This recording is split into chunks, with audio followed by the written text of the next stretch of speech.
Ringkasnya, yang pertama, karena tadi saum khusus itu bukan hanya nggak makan nggak minum, tapi dia jaga lidahnya, matanya, tangannya, kakinya, kemudian jadi mata, telinga, tangan, kaki sama lidah itu jaga supaya puasa kita masuk kepada saum yang sedikit. Ya, perhatikan, ada dua yang kita jaga dari anggota tubuh yang saya sebut tadi. Pertama, jelas dari hal yang haram. Ya, dari hal yang haram, mata misalnya melihat yang haram, telinga mendengar yang haram. Ustaz, saya ikut ngomongin kok, tapi saya dengar doang. Nah, kan? Saya dengar doang. Kalau dengar doang nggak ada doangnya, dengar, ya kan?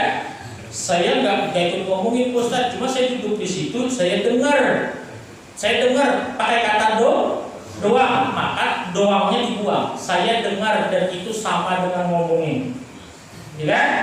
Dikatakan oleh Nabi, ya, orang yang mendengar itu syarikul qa'il, sama dengan orang yang ngomongin.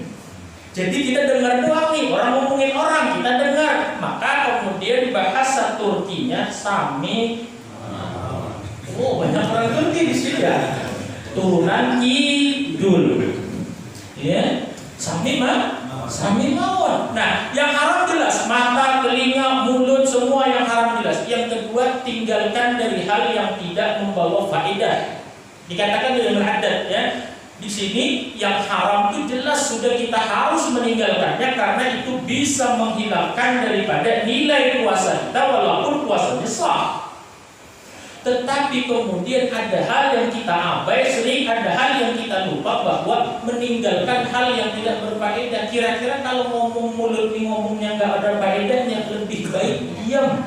Itu yang dikatakan diamnya orang puasa adalah tasbih. Kenapa bisa diamnya orang puasa tasbih? Karena dia ngomong kalau nggak manfaat itu kemudian malah mengurangi pahala puasanya. Apalagi sampai ngomongin yang haram.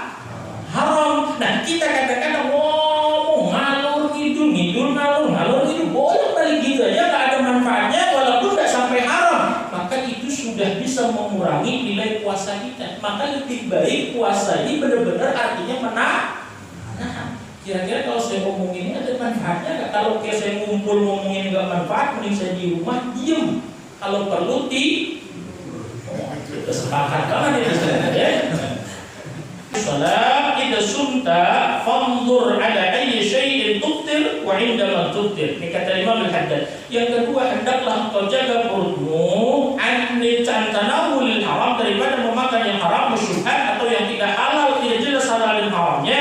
Wa khususan indal iftar, apalagi perhatikan sangat-sangat kata beliau saat berbuka puasa. Jadi nomor 2, adabnya yang kita perhatikan saat kita buka itu kita harus pastikan yang kita makan itu bukan yang haram, yang syubhat, tapi yang pasti halal.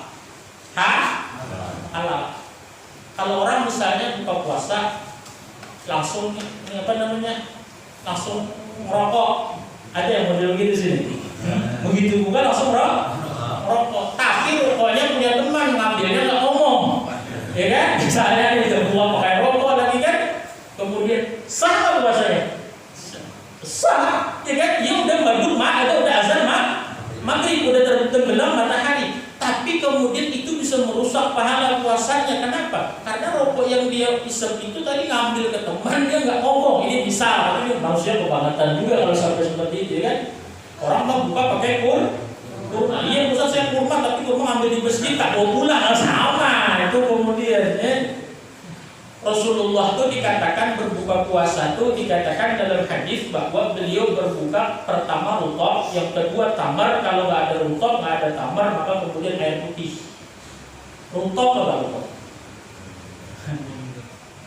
Ruqyah, kurma muda. Jadi kurma itu bahasa Arab itu ada rutab, ada balagh, ada nakhlah, ada tamrah.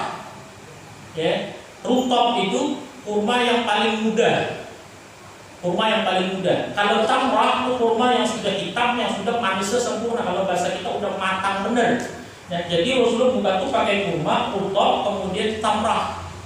Habis buka itu ganjil 1, atau kalau nggak 1, 3, kalau nggak 3, 5, kalau nggak 5, 3 kilo. Ganjil lah.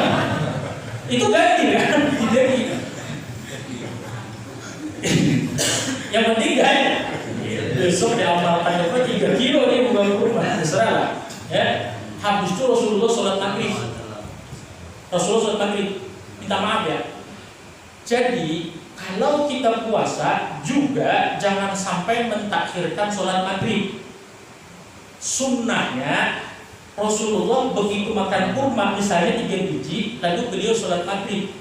Atau kalau tidak ada kurma, air putih. Kata Imam Al-Haddad supaya saya dapat sunnah dua-duanya, beliau mengatakan kalau aku kata Imam Al-Haddad buka puasa itu makan kurma, makan air, minum air, lalu sholat maghrib. Itu ya, supaya apa? Dapat sunnah berbuka disegerakan, lalu dapat sunnah sholat maghrib di awal waktu. Kalau kita beda.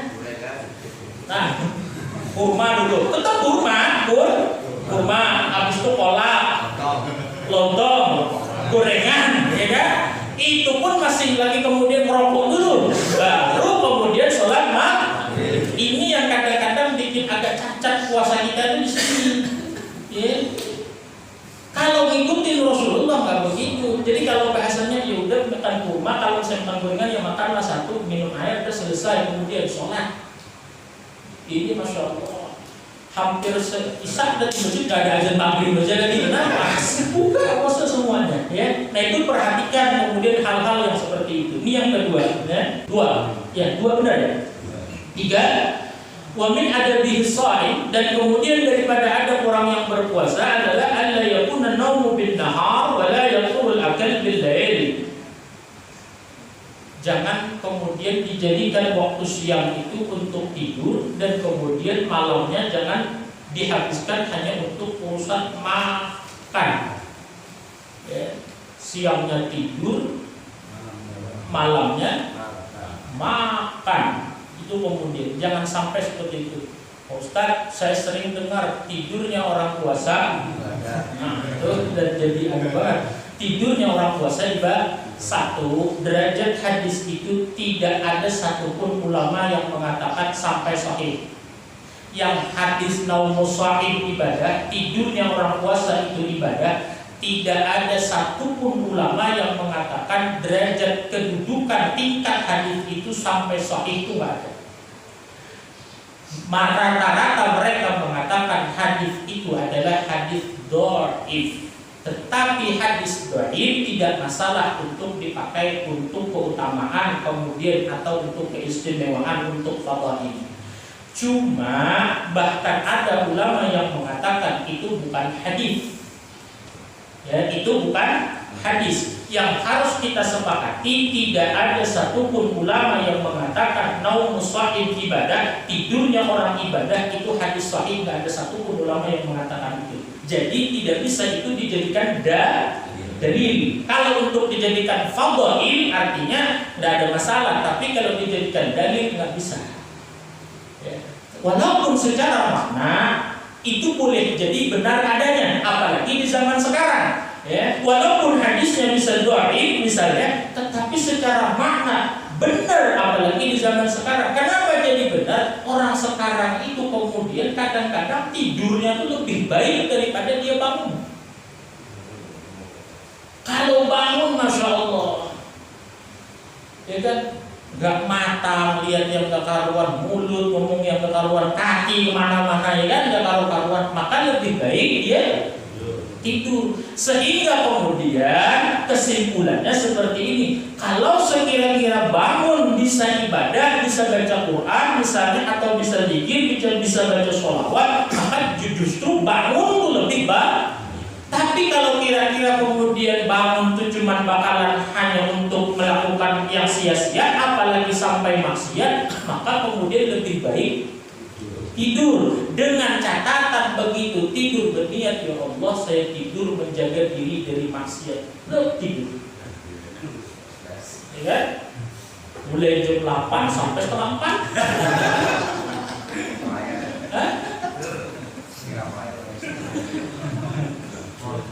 Iya, jam 8.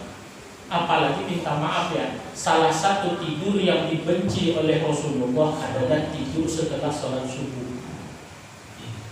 Salah satu waktu tidur itu ada waktu-waktu yang tidak disenangi, yang dibenci, bahasanya makruh. Itu salah satunya adalah tidur habis sholat subuh. Itu waktu yang sangat dimakruhkan. Minimal kemudian sampai tunggu matahari terbit baru kemudian tidur. Jangan habis sholat subuh tidur, itu waktu yang sangat nggak baik untuk tidur. Bahkan di agama kita pun dihukumi makruh tidur yang semacam itu. Rasulullah nggak senang kalau tidur habis subuh. Nah, bulan puasa ini waktu yang paling enak untuk tidur. Itulah, ya. Apalagi bapak-bapak ya, minta maaf ya kalau bapak, ibu-ibu masya Allah, ya luar biasa lah, capek alasan macam segala kan, habis sholat subuh langsung tidur kemudian. Padahal itu kemudian, kenapa jadi kemudian itu tidak disenangi tidur setelah subuh? Karena waktu setelah subuh itu adalah waktu yang sangat baik untuk kemudian beribadah kepada Allah Subhanahu wa Ta'ala. Ya udah baca Quran atau tunggu sampai matahari terbit. Sekarang matahari terbit jam 5 berapa? Nggak sampai jam 6 kok. Matahari terbit ya anggap aja sampai setengah 7 lah, kemudian setengah 7 baru kemudian tidur sampai jam setengah 6. Tambah lagi kan? Sekarang setengah 7 sampai setengah. Nah itu kemudian ya. Alasannya apa? Dia nggak merasa lapar, ya kan? Dia nggak merasa. Sementara logikanya orang puasa disuruh puasa itu supaya merasakan. Dia nyari kegiatan yang tidak merasakan lapar. Ini manusia aneh, ya kan?